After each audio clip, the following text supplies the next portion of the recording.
Good morning, good afternoon, and good evening, guys. Celtic Warband here, and thanks for tuning in to another episode of my Hungary campaign for the multiplayer Medieval II Retrofit Hotseat Campaign.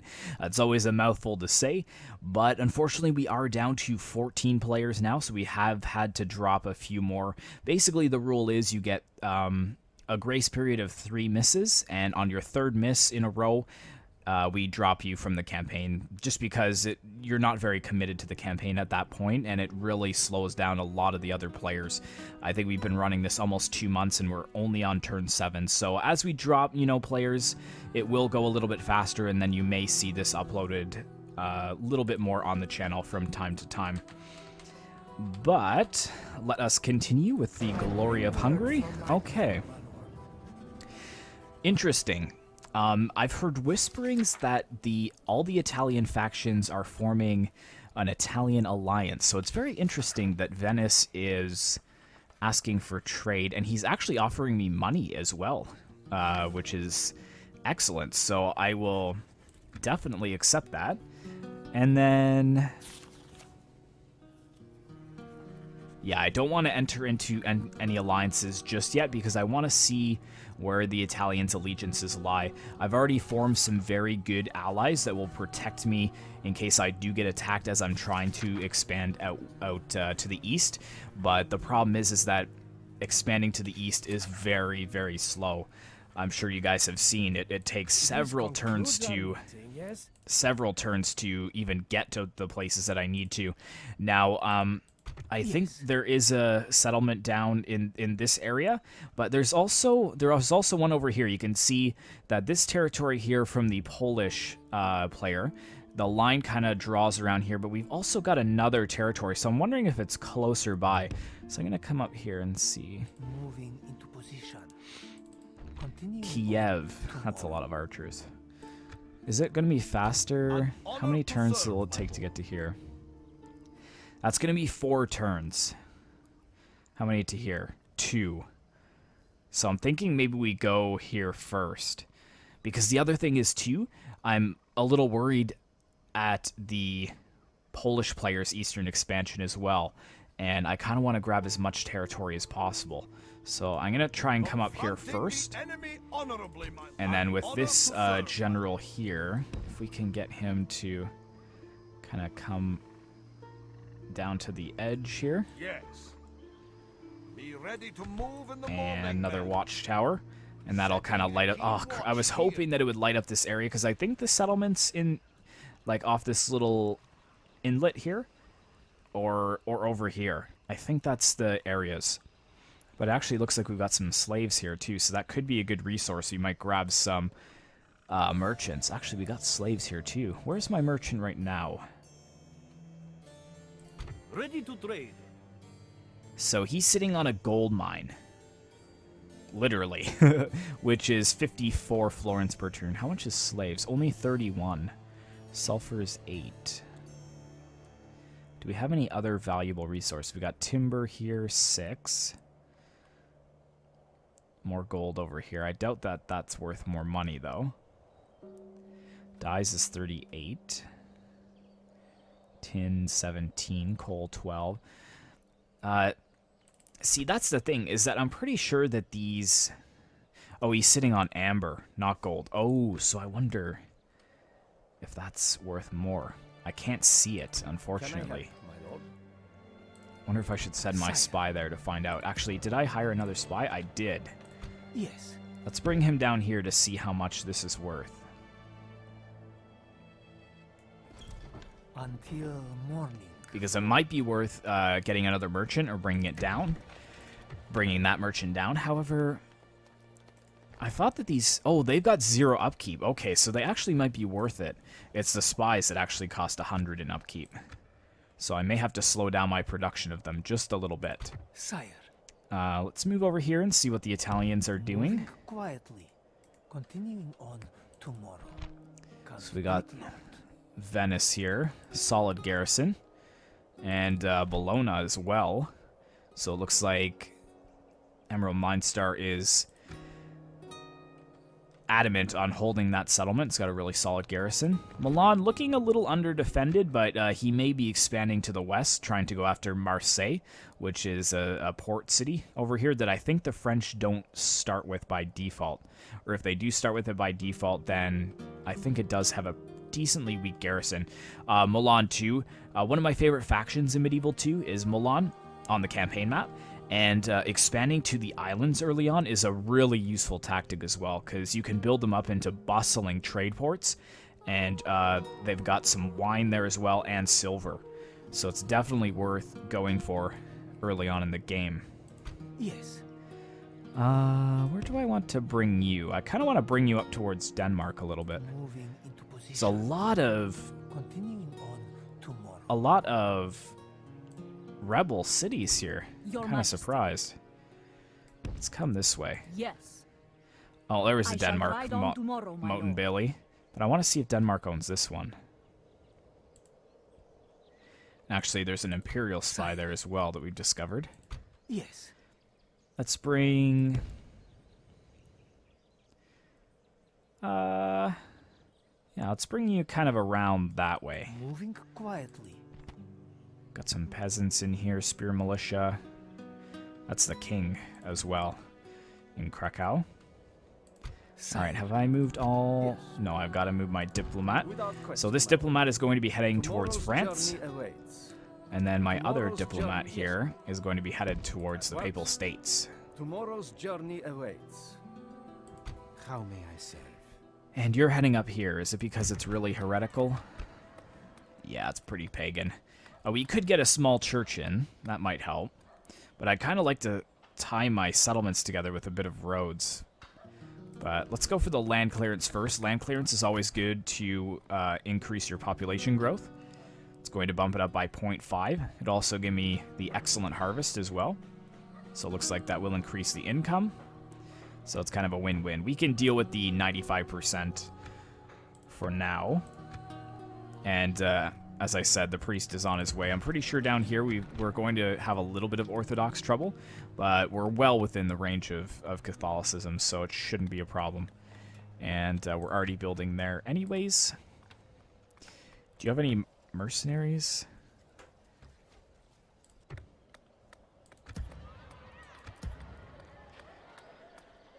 Convert to... No, we're not going to do that. You're building already. And I think that's it. That's all my cities. Okay. So I think I'm going to bring you down the coast. Really? Why can't you just... Oh, it's because of the crossings. That's stupid. Alright, I'll just send you to there. We rest here, men. And you... Honor to serve, my lord. Can I bring you out? Yes, I can. Excellent. So let's bring you... Yeah, let's bring you to this corner first. Yes. Be ready to move in the Watchtower. morning, That will kind of help me see what's going on this end. Although there aren't really many river crossings over here that I can... Actually, there is one right here. So we could catch an enemy army coming through the mountain passes here. And then also up here as well. We will be able to see. So, do I have any more lords? I think that is it, to be honest. Let's look at recruitment here, because if we look at the end turn report, which I forgot to show you, we're overall in 5th place, so that's really not too bad as Hungary. And I wonder... This map is looking a little glitchy for some reason. Not too sure why that is. It's not actually showing our map information. Weird. Huh. Anyways, so yeah, we are 5th overall, the Holy Roman Empire, or Isengard, being in 1st place. And the Byzantine Empire actually doing well in production and population. However, they usually start early on ahead in that. Financial, funny story. Russia is actually first because he's had so many turn skips before we finally dropped him last turn, I believe, and just allowed the AI to take over. So Russia's probably got about 20 grand sitting in his treasury. And military is France, so that's very interesting. France is very powerful early on, so is the Holy Roman Empire, and usually England as well. So but it's interesting to see France as number 1. So he has overtaken the Holy Roman Empire as far as strength. And with that in mind, I probably should be getting some units in, to be honest. A couple more spear militia, maybe. I don't want to bankrupt myself, that's the only thing. Do priests cost upkeep? They do.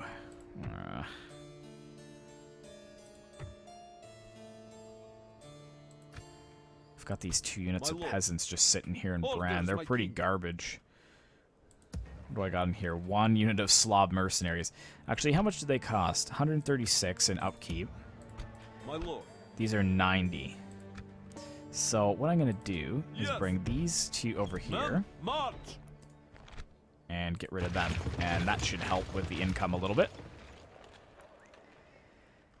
And did I move this priest? I have not yet. So yeah, let's just get him going over there.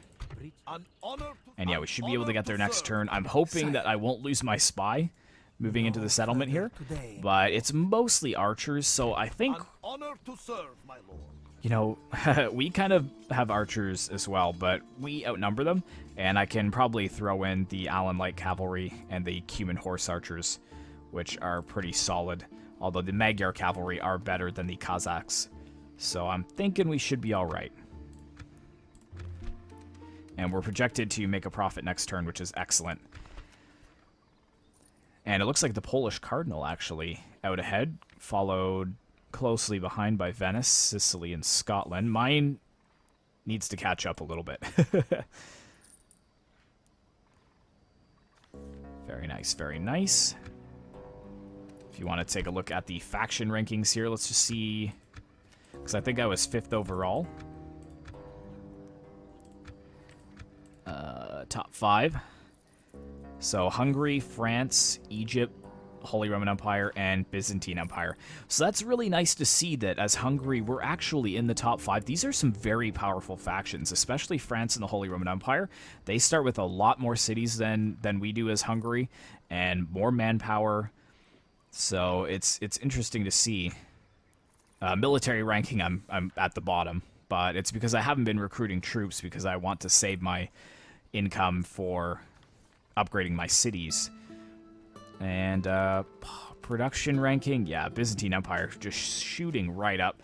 I think the production ranking will help once we get the farms built, which I think is finishing next turn. Territory ranking, yeah, France is actually at 7 territories now. Holy Roman Empire has not taken any territories. That is really surprising, because they start with some good armies in a few of their cities. And the Byzantine Empire has taken a city. Looks like Milan has actually taken 2, so I think he's doing exactly that. He's going for the islands. And we started with 2. We've taken 5, so we've actually taken 3 settlements. So we've actually done the most as far as settlement taking. France taking 2. We've got Byzantines taking 1, Milan taking 2, and we've taken 3. Financial ranking, we are at the bottom.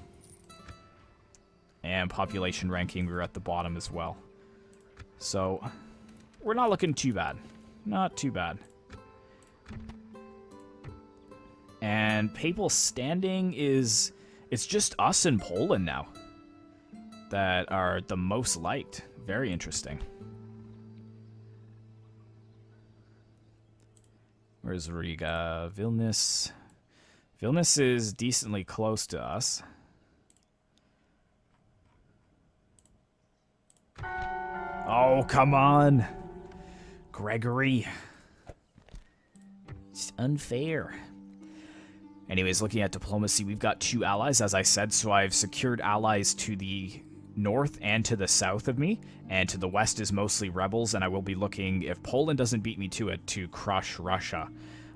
West, it's a little more unknown. The Holy Roman Empire kind of sits in neutral ground, I guess, with us. England is at war with Scotland. We've got Milan and the Holy Roman Empire actually allies now. Very interesting. And this is the Italian alliance I was talking about. So yes, Sicily and Milan are allies as well. And Milan, yeah, Milan's got 2 allies, but they're not allied with each other. And I believe that Poland is not allied with the Byzantines. No, they're not. And that's it. That is it. So I think we have moved everyone that we need to. It's actually a little bit longer of an episode. I guess I had more to talk about today. But let me just go through real quick. Make sure we're building everywhere we need to build. Can't build there, unfortunately. And agents as well. Ready to trade. Yeah, we're not moving him. Honor to Yes. He can actually move just a little bit further. At your service. He's he's moved. Gods, An honor to sire. So I think we are all good. So that is it for, what is this, turn 7, I believe. So I am kind of expecting some wars to kick off very soon within the next 3 episodes or so. Alliances are starting to form, borders are starting to come together, and there should be some conflict very, very soon. But now it is France's turn, so I will pass it on to Gearhawk. And thanks very much, guys, for watching. I hope you did enjoy. Be sure to like, comment, and subscribe if you'd like to see more content like this in the future. And as always, I will see you in the next one.